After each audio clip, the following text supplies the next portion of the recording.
Now it's a pleasure, and we have an opportunity to invite Mike Auger back from Patriot Home Inspections. He's a frequent guest. Mike, how are you this morning? We're doing great. We have unseasonably warm weather out, so that's a nice thing to have this time of year. It is. Usually this time of year, I can't get a buyer to look at a property because there's snow on the ground, but here we are, and business is still good. Absolutely.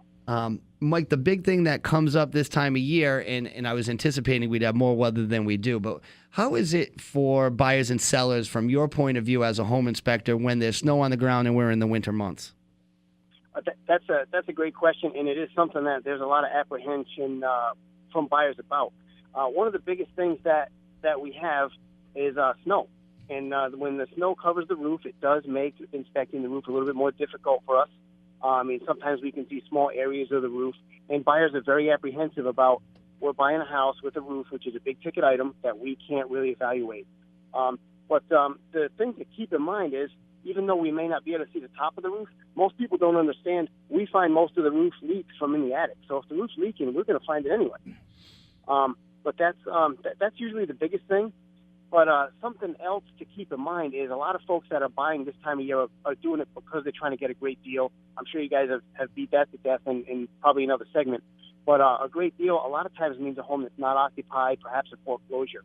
And some of the pitfalls that you run into are homes that are vacant in the wintertime can have areas that we just can't evaluate. For example, a bank-owned property that they don't want to turn the water on. Now, the plumbing can be a huge question mark. You can still get a great deal, but you really have to plan accordingly for, the unknown that could be frozen pipes, leaky pipes that won't surface until we get the water back onto the house and things like that. Yeah, the scariest word I see when I pull up a listing is it's been winterized, because I know that it's not always easy to get things turned back on, and it makes it nearly impossible for you to see if the house works.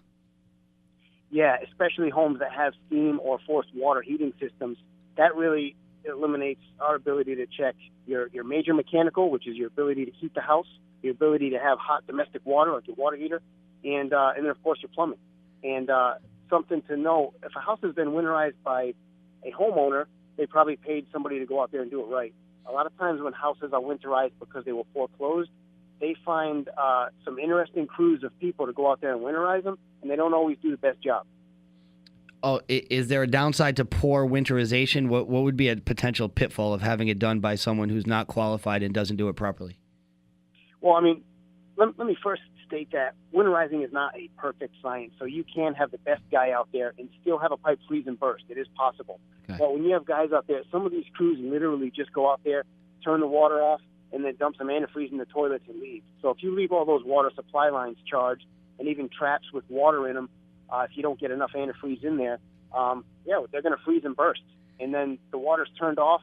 We're going to go in. We might not even be able to know. And then they turn the water on, and boom, you got rain in the house.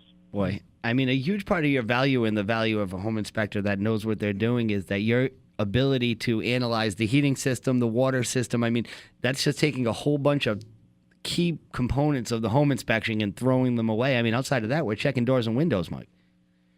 Yeah, that and structural components, but it is tricky to do our job if you can't get the house working before we get there. So what I always recommend to my buyers is do everything that you can to make sure that the seller's going to have those utilities turned on and the house de-winterized. Sometimes, especially with these bank-owned ones, they really drag their feet on it. So you have to be patient.